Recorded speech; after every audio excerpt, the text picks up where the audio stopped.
Come on, Livingston. We gotta go on and on and on. Together we can make it.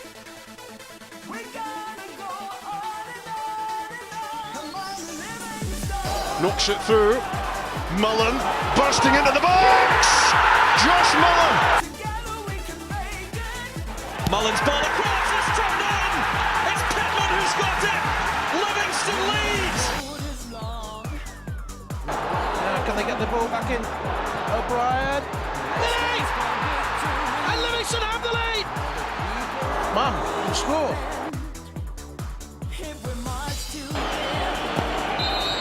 The full-time whistle blows and David Hayes celebrates! And the Livingston fans join in exultation. Come on, Livingston.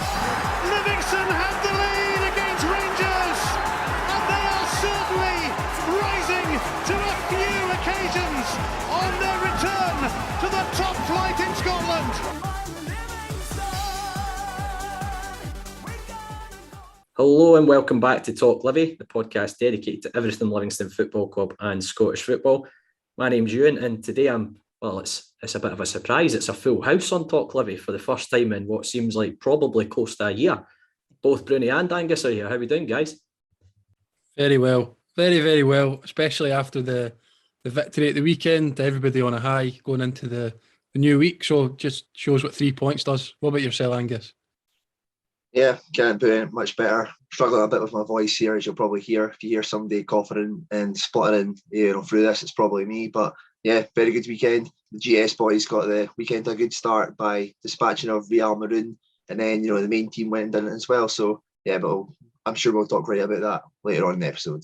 Yeah, we'll definitely discuss a lot about how we own the Lothians now. But, well, as always, you can find this episode as well as all our others on your preferred podcast streaming site. Just search for Talk Livi or follow us or subscribe to ensure that you don't miss another episode. We'll kick this one off by discussing our defeat to Dundee United during the week as the Lions were knocked out of the Premier Sports Cup.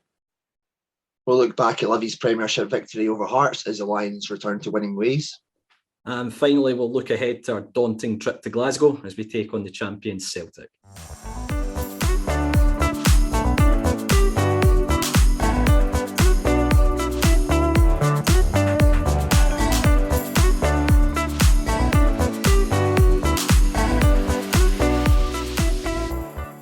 So we'll start with the negatives first. It was League Cup action during the week as Dundee United visited West Lothian. A sloppy first half performance was proved costly for Livingston as we were knocked out. After a 2-1 defeat, guys, a disappointing display in the end. Ultimately, it gave us too much to do in the second half. We showed a wee bit of fight and desire, but that first half was ultimately too much to come back from. Yeah, kind of have to agree with that, Bruni. I think the first half performance, and I think the gaffer and the players all touched on it, wasn't good enough by the standards that we've set early doors in the season. One thing I will say is Jack Ross, if he watched that first 45 minutes, must be the angriest man in Scotland, because it's quite evident that Dundee United team had completely down tools for him, because that is not the same Dundee United team that had been turning up in the games prior to that. I thought they were very good, in fairness, first half. As much as we were poor, I thought they were very good, very aggressive off the ball in terms of the press. But I think the vast majority of the problems, came from balls over the top. Stephen Fletcher was winning a lot of flick-ons and he had runners coming off him, the likes of Tony Watt was constantly making runs off him. It caused us a multitude of problems. As much as I think Dundee United were the better side in the first 45 minutes, I wouldn't say they were peppering our goal as such, but they did get the opening goal. I feel sorry for Shamal George because he's pulled off an absolute wonder save from Ryan Edwards and nobody's there to react, and Fletcher's done what he's done throughout his career. He's managed to pick up on the second ball and get the goal, but Fletcher then had a volley later in the half which Shamal George has saved, and then the second goal's really poor. I think Io's gone out to put a bit of pressure on Fletcher. He's not got tight enough. Fletcher's managed to play an easy ball over the top. George has been indecisive. I think he's gone to, maybe come and put pressure on Harkes and then he's retreated. I think he's also slipped when he's gone back, which has probably made up Harkes' mind in terms of trying to lob him. And it's a it's an easy finish, a good finish, but an easy finish in the end because his mind's made up for him because of the slip from George. But I think Dundee United got exactly what they deserved in the first half based on their performance. But second half, I think, as you mentioned, Bruni, we showed a bit of fight second half, albeit Dundee United as a cup tie, they were willing to sit in and try and just hit us on the break where they could. We were playing kind of side to side a lot, trying to move them about, but it wasn't quite working. And I think the changes that Davy made had a big impact on the game. I know Pitts had a chance which kind of hit the side netting, but the change with bringing Bahambulla on, for example, I think helped massively in terms of just offering something a little bit different. He likes to take his man on, and I think putting Nubley out wide as well.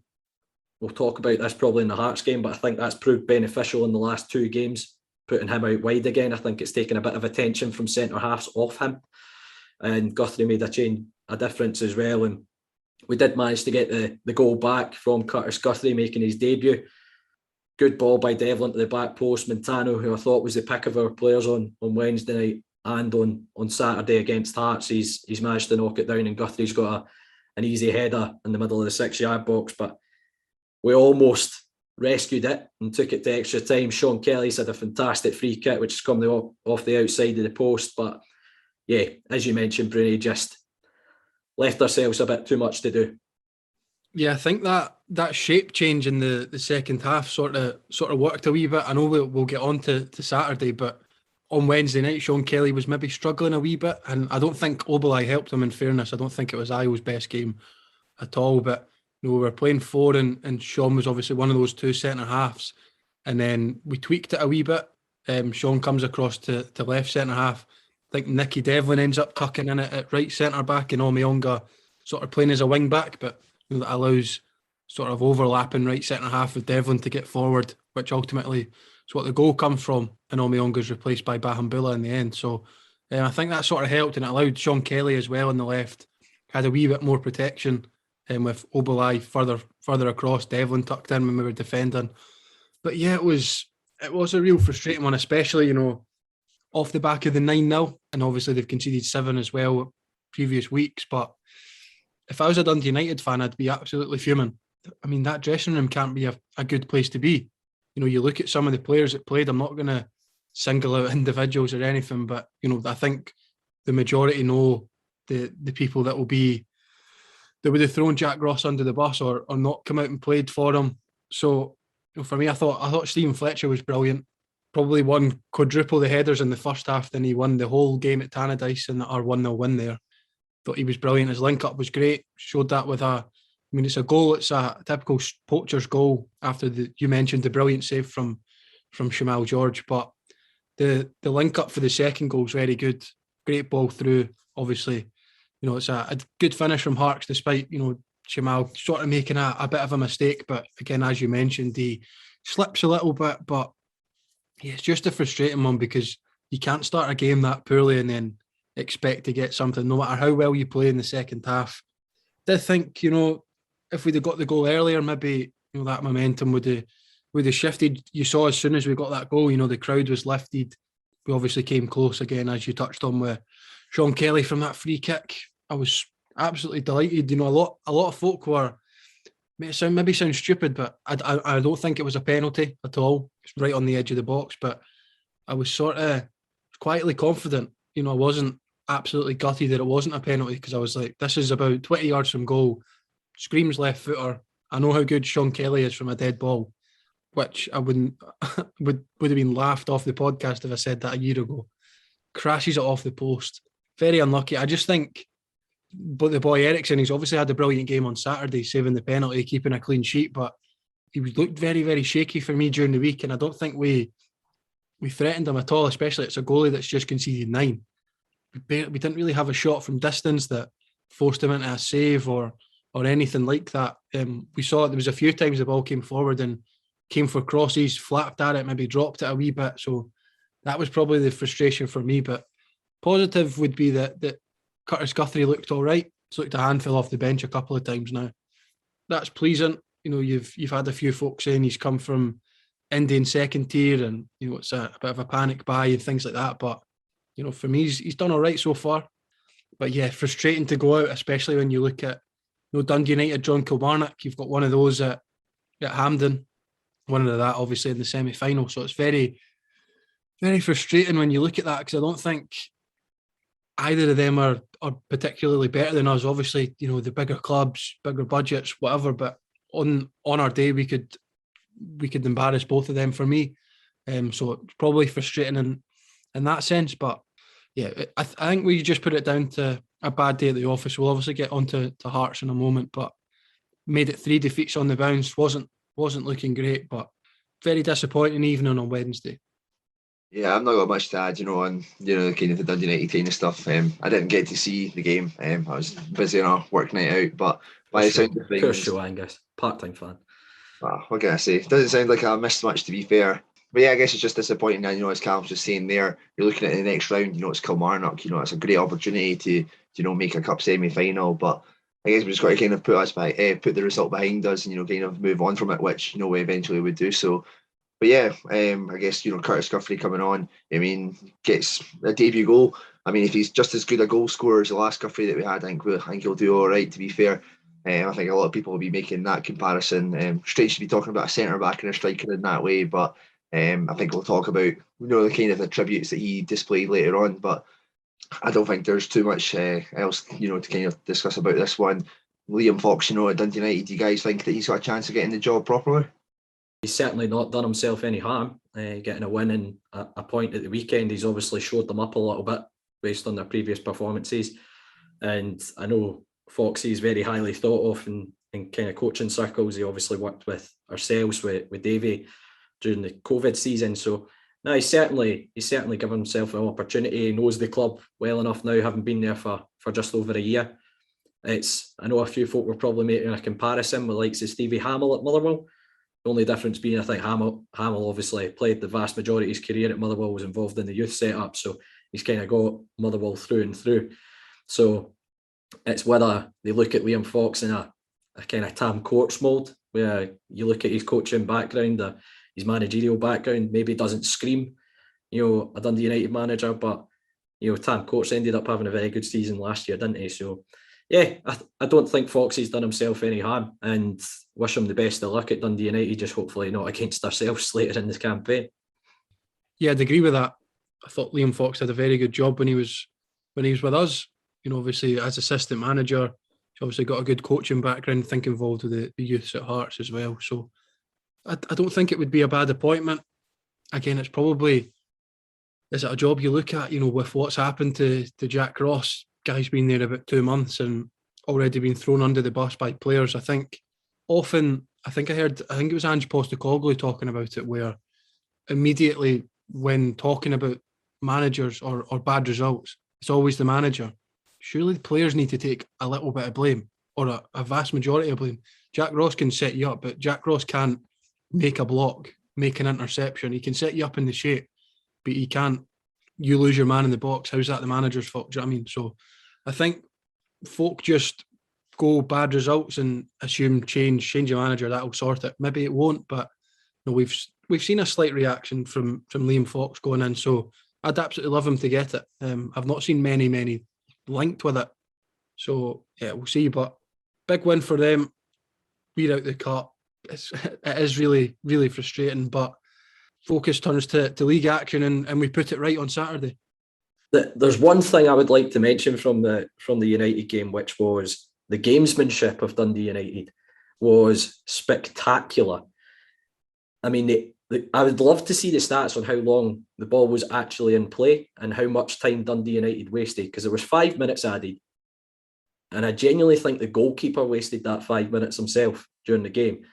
And then it's actually laughable that there's a rule brought in play where a sub gets made and they go off at the nearest side of the pitch to avoid the time wasting. And Stephen Fletcher and Tony Watt, I genuinely thought I was going to be late for work on Thursday. How slow they were walking off the pitch. It's arguably some of the worst I've ever seen. And our assistant manager, Marvin Bartley, gets booked for complaining about it. Jesus Christ, it's absolutely mind-blowing. And I mean, referees got an absolute hiding on this podcast a few weeks back. But Christ almighty, they don't help themselves. Just implement the rules properly. because that was, I'm not one for making excuses, and that's not why we lost the game, but Jesus Christ, it was actually embarrassing how the referee allowed that to go on. Remember Shamal George got booked early doors at Tannadice, early doors against Rangers for taking his time over goal kicks. The goalkeeper still never got a fucking booking. It's utterly ridiculous, that. I'm sure we're not going to see anything any different this weekend when we take on the champion Celtic, but I get the frustrations. It's absolutely fine when we do it. Okay, let's just make that very, very clear, all right? No, you just want consistency, don't you? And that was very poor. But as Bruni mentioned, we've got a bit more positive things to talk about when we talk about Hearts.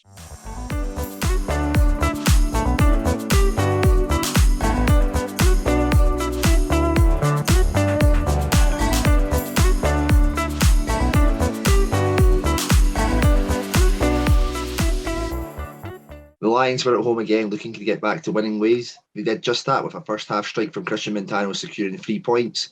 Guys, that's the double over both Edinburgh sides now. How does that feel? We own the Lothians now. We get to keep them, don't we? We get to keep both Hibs and Hearts now.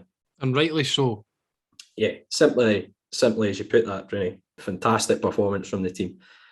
Listening to the manager's comments, I think he hit the nail on the head in terms of summarising the game. I think probably the first 15, 20 minutes, I think Hearts were probably the better side.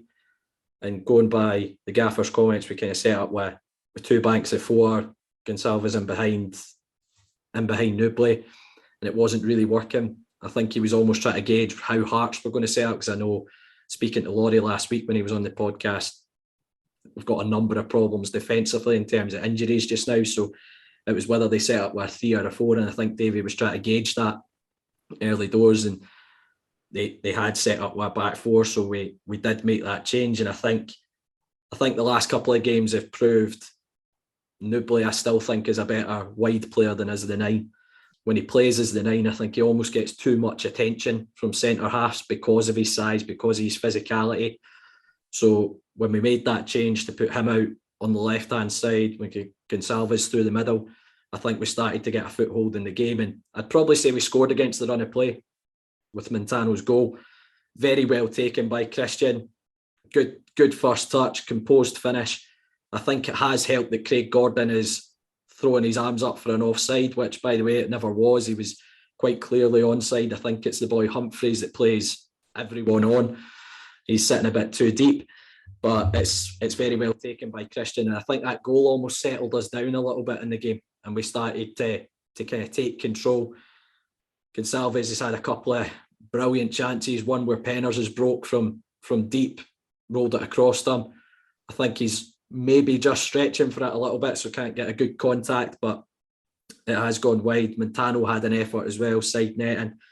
But I think second half we were well in control of the game, and arguably could have made it a bit more comfortable than it was in the end. Craig Gordon's pulled off a couple of fantastic saves, which you almost expected Craig Gordon. Guthrie had that back heel effort. Would have been a fantastic goal if he managed to put that in, and Pitts had a strike as well, which he's tipped over the bar. But second half, I think tactically we got it. Davey got it pretty much spot on. The changes he made at times of the game, Bahambula made an impact again. Guthrie gave them Hearts another problem in terms of his physicality and keeping us up the park. And yeah, it was just a fantastic performance. And given the substandard performance at Fir Park, the second half display at Pittodrie, and then obviously the first half against Dundee United, I think we needed a response. I think the fans were looking for a bit of a response, and I'm sure Davey was looking for a response from the players, and he certainly got that. And I don't think any Hearts fans can have any complaints about the final outcome for the game. No, definitely not. You just need to look at the shot on target stats. Shamal George didn't need to make a save. You mentioned Hearts started well, I would agree. I thought Mackay Stephen, he ended up fading out the game, but I thought he started well.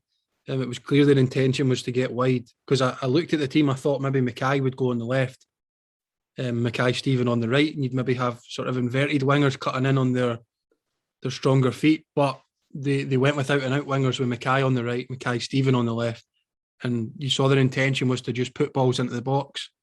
for the lad Humphreys, and George Grant coming in as well from deep. And they did that on a few occasions. That's where I think both of their chances really come from, or the second one's definitely off a second ball. It's Mackay-Steven for Humphreys, the first chance. He's on the stretch. For me, he's probably still got to do better, but I think there's the second chance, George Grant. It's an absolute sitter for me. I was right in front of that one. But we got away with it, and yeah, it's very poor from Hearts for the goal. They just switch off, try to play the line. They're convinced it's offside, and it's not. Brilliant touch from Christian.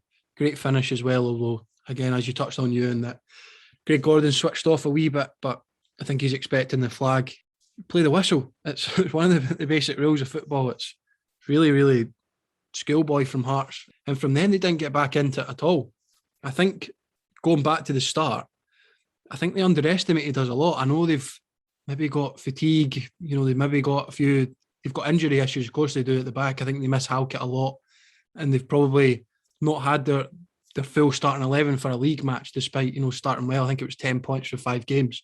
But they were very, very poor, and I thought that they took us for granted a wee bit. You leave Forrest on the bench, you leave Shankland on the bench, Haring on the bench as well, in the middle of the park. Started a few, maybe what you'd call fringe players, but, they're still decent players, the likes of Sibbick, Nielsen. Mackay-Steven doesn't start an awful lot these days, so they did that, started to new boy Humphreys over Shankland. And I don't think you can have the excuse for playing midweek, because we played midweek against Dundee United as well. So, yeah, I was very, very impressed with us. And again, 1-0, it probably could have been a wee bit more comfortable. Just delighted with the victory, because I sort of touched on it at full time, but it would have been 4 defeats on the bounce, and 4 very, very quickly becomes 5, which I'm sure we'll get on to with Celtic coming up. It's very, very positive just on that Isma chance as well. It could be 2 going into the break. James Penrice did very well, particularly going out on the right. It's probably not his favoured position, cutting in on his left foot. He's predominantly a left back, but goes wide, squares it for Goncalves. And I think it's actually lazy from Goncalves, who the last couple of games he's maybe shown a wee bit more. He's obviously needs to get up to match speed. He's still a mile off the pace, obviously, but he has shown a few decent touches. You can see maybe for me that there's a player in there, but it's just about getting that out. But yeah, for me it's lazy. I think he thinks Penners is going to shoot, and he just doesn't bother making the run forward, squared, and he misses. But no, it's fantastic. And on Christian Montano, I'm sure Angus, you'll get onto him as well, but he was absolutely exceptional. It's one of the best performances I've seen at home, definitely for a good while. An individual performance, that is. I know myself and you, and we had a little debate maybe at the start of the season. I always thought that Christian, there was a player in him. I think people thought maybe you could offload him. I know you didn't think that as well, Ewan. You were saying he was definitely better at left back, and I fancied him as a winger. But I think for me, you've been proven right. He looks a lot better when he drives forward from deep, and we saw that at Cove. But I just sort of thought he had all the attributes of a winger, but he's definitely better. Definitely better when he's at left back, driving forward. He beat so many players at the weekend as well. He was fantastic against Hibs, fantastic at Dundee United away as well. He obviously gets the goal, but I think his all-round play was fantastic. Just delighted for him, because I think he's worked very, very hard in pre-season. Could have been very easy for him to down tools, maybe try and get a move away. Spent a year up in Scotland, very stop-start, not had the best season at all, yet to score, etc., etc. So there was probably a lot of doubts about Montano coming into the season from a lot of fans, probably myself included, but I always felt there was a player in there. And yeah, he's proven that.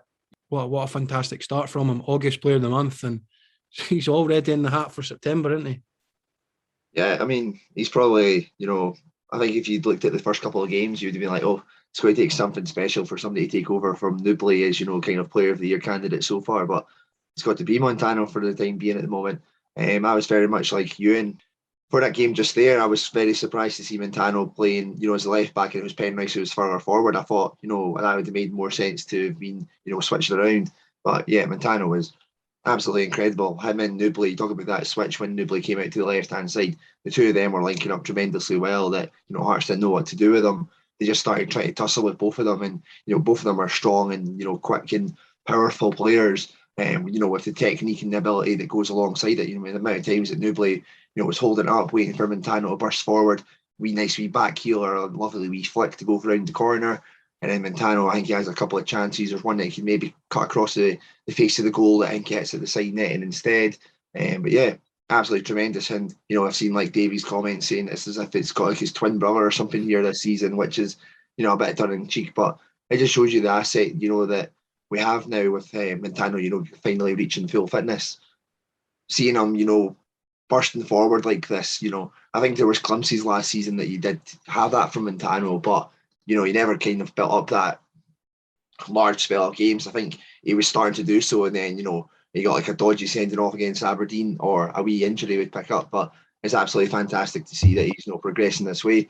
I think Davies got to take great credit from this one as well, because I think it was a couple of weeks ago they were talking about that Motherwell game that he said that he felt a wee bit too loyal to certain players, that he probably needed to change things up, to approach the game differently. And I think, him making that change like 15 minutes into the game against Hearts just there shows that kind of adaptability that he has there. I've actually seen a lot of Hearts fans, bemoaning Robbie Nielsen for that, they looking at Martindale and how he changed something to, impact the game, whilst Nielsen kind of sat in his hands and, wasn't able to do so. So I guess in a way that's quite a bit of a credit, that, you're talking about a manager who got Hearts to finish third place by a landslide. They're in European football, and their fans are praising our manager for, taking the game by the scruff of the neck and, making an impact whilst bemoaning their own. Hearts fans have a strange relationship with Robbie Nielsen as it is. I've already seen a lot of people saying, I think the one from Twitter that I seen that made me laugh most was, under Nielsen, we're going nowhere. And it's like they're away to Istanbul on Thursday or something like that. So it's just like, what can you do with these guys whatsoever? But yeah, Hearts were very, very poor. And, even when they made that triple sub when Forrest, Shankland and Haring came on, nothing really changed. I was absolutely petrified every time Forrest caught the ball, because I just thought, this wee bastard's going to fucking swing it in for like 25 yards for no reason. But thankfully he didn't. I think he had one chance. It basically got deflected and went straight into Shamal George's arms. But, it was good to see him, but it was very much better to see him not getting the win or a draw or anything like that. But yeah, very pleasing performance. I never thought I'd hear you on this podcast called Alan Forrest a wee fucking bastard. No, it was a fantastic performance. To kind of touch on something you said, Bruni, with Isma Gonçalves, I think you're right in a way that he is still trying to get up to speed. There's no question about that. But the thing I would credit him with is he's quite clearly working and training, because he has dropped, I think, a significant amount of weight from when we first saw him in pre-season in the games against the likes of Morton and Lithgow Rose. So I do think he is buying into it. He's obviously working very hard. He has shown little flashes in the last couple of games that there's a player in him. And hopefully, as you say, once he does get up to kind of full match speed, it will be very good to see what he can offer the team, because I think there is a player in there, speaking to St Mirren fans and Hearts fans, when he's a bit of a kind of maverick. He has special moments and kind of can pull something out of nothing at times. But yeah, he probably should have been walking away on Saturday with his first competitive goal for the club. But just to touch on another couple of performances, great to see James Penrice back in the team. I know he struggled a lot with injuries at the start of this campaign, playing in a position maybe slightly unfamiliar, as you mentioned there, Angus, and I think he done his shift for the team. So great to see him back involved in the squad. But we also got to see a quick glimpse of our deadline day signing. Livy on deadline day, brilliant. Stephen Kelly signed from Rangers on a 3-year deal, and he almost had an assist with his first touch of the ball. Great delivery for that. But what's our thoughts on the signing of Stephen Kelly, guys? Yeah, it's an exciting one. I think a lot of people were kind of bemoaning the fact that it's another central midfielder. I think though it may be like a look to the future. I think, what did you say, a 3-year deal there? We've also got the likes of Omiyonga and Holt's contracts are coming up to the end of this season. If we're not able to keep a hold of those guys, there's a great replacement straight away. Kelly's been highly regarded at Rangers for a number of years. He had a decent loan spell at Ross County. I think he was at Salford City last year. I think he played over 20 matches for them as well. So he's played a lot of football recently. And yeah, I think even from that short glimpse, you can see it's a player who's going to buy into like the kind of philosophy, you know, be hardworking and, you know, get around the pitch. And that's all you can ask for these kind of players. I think, you know, quite a few fans, you know, will be a wee bit disappointed that it wasn't announced on like the deadline day. There's just something that is, you know, a wee bit special about that kind of countdown to the clock. But, you know, I guess we can't be too fussy and getting it the next day. It's also cool to have, you know, that instance of players now. We have a St. Kelly and a SE Kelly on the back of the tops as well.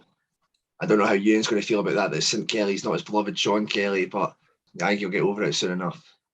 Sean Kelly will always be my Kelly. He'll always be my Kelly. I still miss Liam. No, but I think Stephen Kelly, it's a good signing for me, definitely on paper. He showed glimpses. Obviously, it was difficult for him to come on and properly impose himself because, you know, we're defending a lead, we're 1-0 up. But, you know, if his free kicks or anything to go by from that one delivery, it wasn't a bad one at all. And nearly immediately involved. Obviously, Curtis Guthrie, I think, just offside, but it was a good save anyway. But yeah, it's one that excites me. I still would have said I'd have preferred a winger. I think we maybe have enough in the middle of the park now. You know, we've got a strong 6, maybe 7 as well if you include Basindu.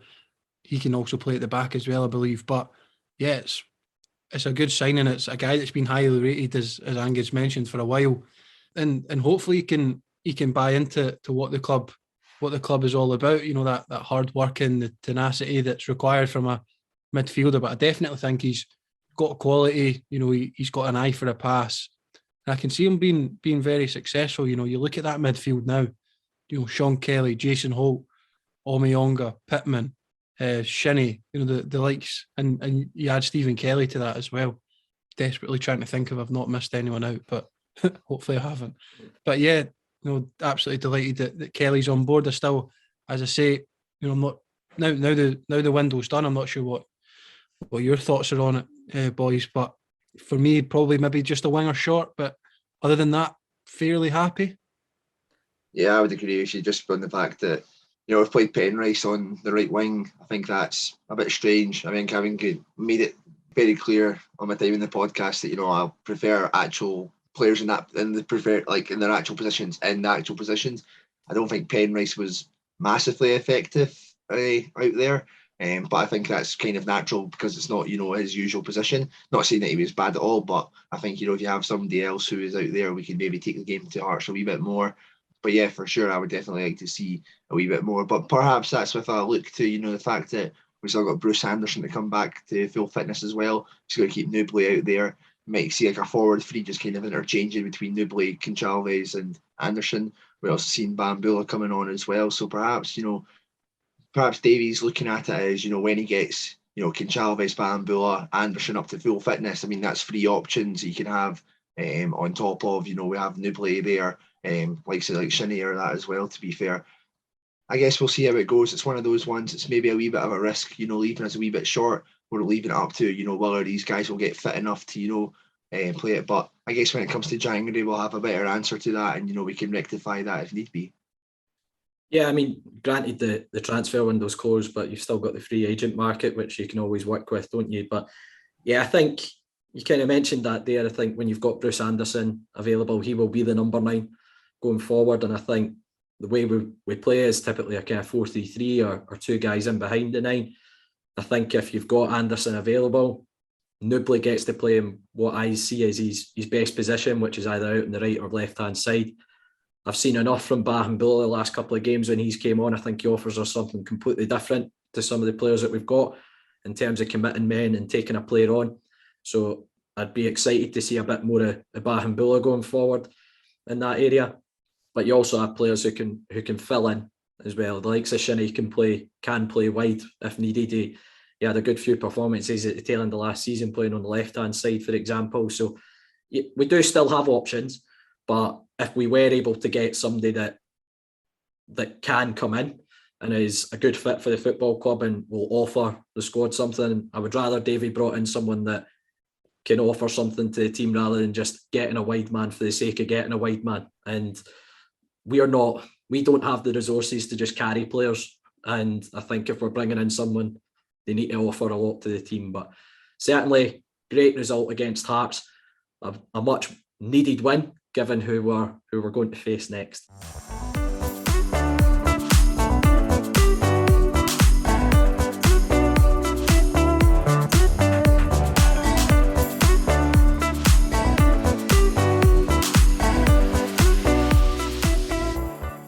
Next up, as I mentioned previously, it's a daunting away trip for the Lions as they make the trip to Glasgow to take on the champions Celtic.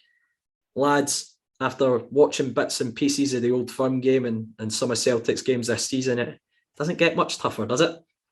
Well, I've just seen news that Liz Truss is going to be the next Prime Minister, but I don't know what's worse news, the fact of that or the fact we're going to Celtic Park on Saturday.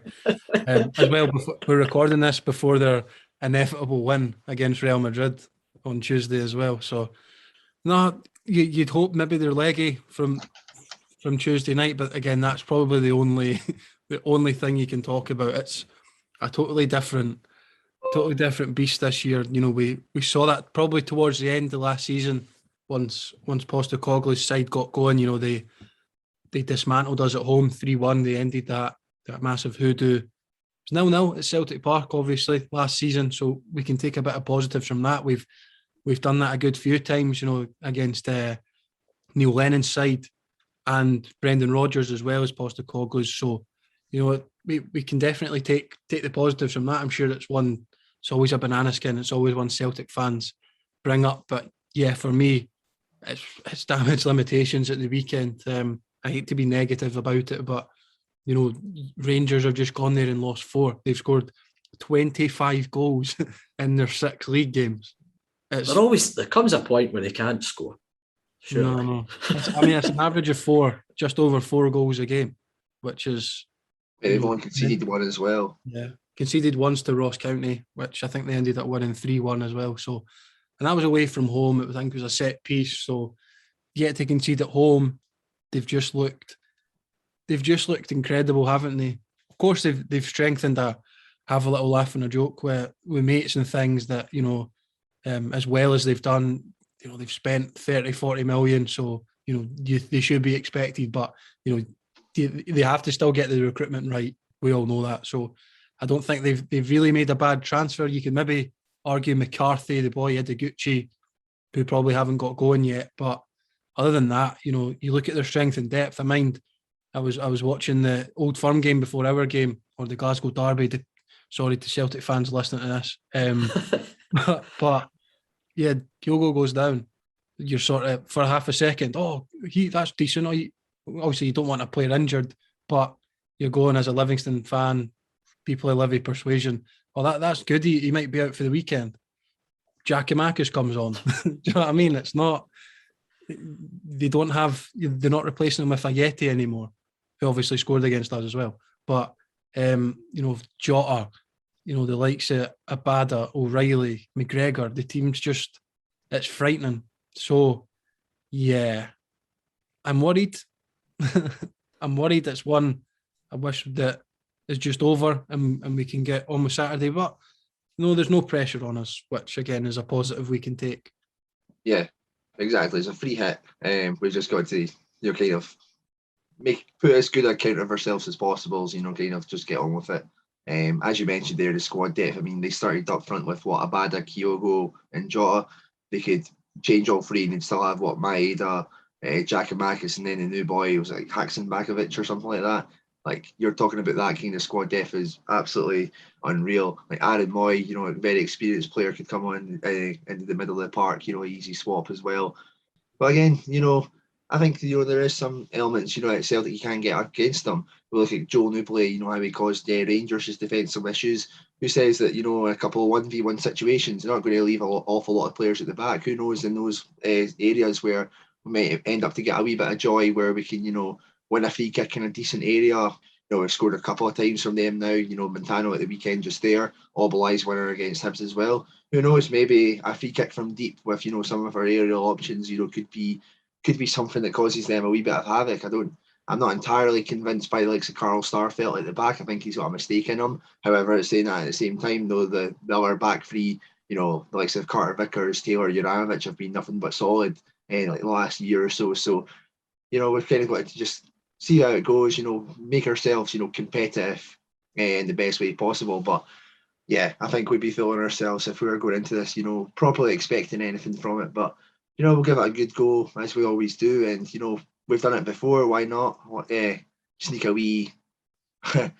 Like, I know we're moaning about like the time wasted in the Dundee United game earlier, but who knows if we do something that we can manage to keep us in the game until very late on, or snatch like a 0-0 draw, through like the worst means possible. I'll absolutely take it. Yeah, as you mentioned there, Angus, I think we will be there trying to slow the game down as much as possible. As much as I just bemoaned Dundee United for doing the exact same thing, I'll happily take it if we do that at Celtic Park to try and prevent Celtic. But I think that's something you kind of mentioned there. Looking at the Old Firm game, we need to be constantly switched on against Celtic, because you look at the game at the weekend, the first goal, they take a quick corner, they take a quick throw. Rangers are never switched on at any point during that. The second goal, they take a quick free kick. Again, Rangers are not switched on, not set up. So we're going to need to be very professional, trying to stop Celtic playing quick and getting ahead of steam against us. In terms of our shape, I can't see us doing anything else other than going a back three, back five, really. Playing four in the middle of the park like we did last year, and one up and try and get out when we can. That one up will probably be Newbley in terms of offering that physicality to drag us up the pitch as much as possible. So we're just going to, I think, flood the middle areas of the park and hopefully defend our box with crosses, because we did that very well at Celtic Park last year. I think if you look at Celtic's games across the whole season, big compliment to us, because I think we limited them at Celtic Park to very little in terms of clear-cut opportunities. And we're going to have to hopefully try and do the same, but they look utterly relentless just now in their start to the season, and the Old Firm game is the biggest eye-opener in terms of that start to the season for them, because they made Rangers look utterly bang average. And as you mentioned, Brady, you're hoping they're tired after playing Real Madrid. But again, as you've mentioned, Angus, look at the strength and depth. They can make 11 changes to their side and still arguably have a team that could go out and win the league. They've got that much strength and depth about them just now. It's going to be a very, very tough afternoon for us. But the classic cliche phrase, it's a free hit when we play the Old Firm. It's a free hit when you go to Celtic Park or Ibrox. So here's hoping we can produce a miracle, essentially, and keep ourselves in the game as long as possible. But it's going to be a very, very tough afternoon. I'm just looking at a few of the stats now. Celtic's last league defeat was actually obviously against us way back. I think it was the 19th of September. So, I mean, on Saturday, you're looking, that's nearly a year. It's what will be 51 weeks of the year. So, I mean, it's it's a scary prospect, isn't it? They have this "we don't stop" mantra, or we never stop. We play. We only rest. We only stop at half time. Just can you stop for a wee bit during the game, please? Just take your time. Free kicks. You probably still beat. Just stop for a wee bit. Relax. You're playing Livingston at home. Please relax. Thank you. I'm sure Postecoglou's listening in and going, "Oh, Bruno off Talk Livi has just asked us if we can have a wee breather, guys. Let's just have a wee breather now and then, right? None of the quick. Yeah, I think this might be something we can take in our own hands. Any supporters there, if you want to slow the game down by try to run on the pitch or whatever like that. I'm not trying to advocate stadium bans or anything like that, but give the team as much of a chance as possible. Anytime, bring your own balls and throw them on the pitch, whatever, anything that we can do to, give the guys the advantage of a breather or whatever like that. Sneak extra people on the park, anything that'll help us, I guess. I can't wait for our first ever win at Celtic Park. It's going to be exceptional. For weeks. Oh dear, right guys, let's get on to predictions. I mean, off the back of that, I'm going to assume there's not many positive predictions in store for this one, but what are we thinking? I'm predicting that our view will be obstructed by some stupid poles in that stadium. But I'll go. We kind of keep scoring 6 and 9 and all this nonsense every week. I'll go 2-0 Celtic.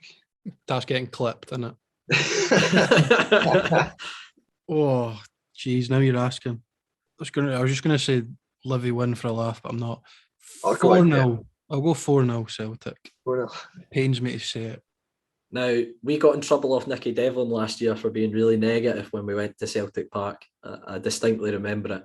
And I don't want Nicky giving us in trouble again in case we produce a miracle. Bugger it, I'm that far ahead in the prediction league. I can go with anything now. 0-0. Fuck it, why not? 0-0. Go there, absolute shithouse away to another 0-0. And watch the comments come in about anti-football. Yeah, bugger it, why not? Football terrorists strike again. Exactly. Why not? Be great. It'll be a great laugh. Great for interactions on the podcast. But here's hoping we can produce a miracle, because that's what it'll need to take.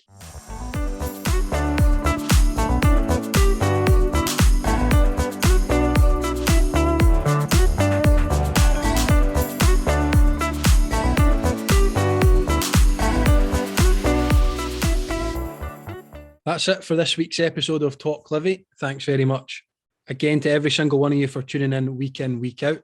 If you can, we'd love to hear your feedback. Either leave us a review on iTunes or simply give us a message on Twitter, Facebook or Instagram. We're always open to messages from supporters or anything like that. As Callum said, we're on Facebook, Twitter and Instagram. Search Talk Livi to find us. You'll find all the links to our weekly episodes on there as well. You can also find all our episodes, including this one, on all good podcast streaming sites, including iTunes and Spotify. We're also on YouTube, so don't forget to subscribe to the channel. If none of those options suit you, all you have to do is head to our website, talklivipodcast.libsyn.com, where you'll find every single episode we've done over the last few years. Just a little shout out for the SLO. Dave McLennan got in touch to kind of promote that they're looking to start up a kind of fans working group. So there's details on the website, guys, to get in touch with the SLO, can help contribute to ideas for kind of match day and things like that. So certainly get in touch. It would be great to get fans involved with that. But on the podcast, that's it for this week. And thanks to all our listeners for tuning in. Let's hope for another great week following the Lothians' finest football team. Woo! I'll leave that woohoo in.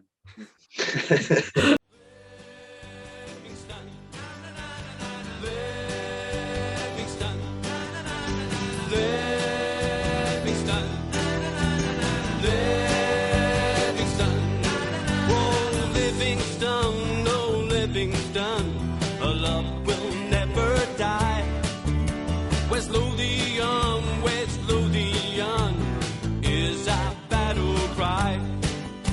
This is the place from which we hail. Livingston, no Livingston, it's up to Ammonvale. Livingston, Livingston, Livingston, oh Livingston, oh Livingston, we love it when you score. Livingston, oh Livingston, the Ammonvale Lions roar. Livingston, oh Livingston, we realize our vision. Livingston.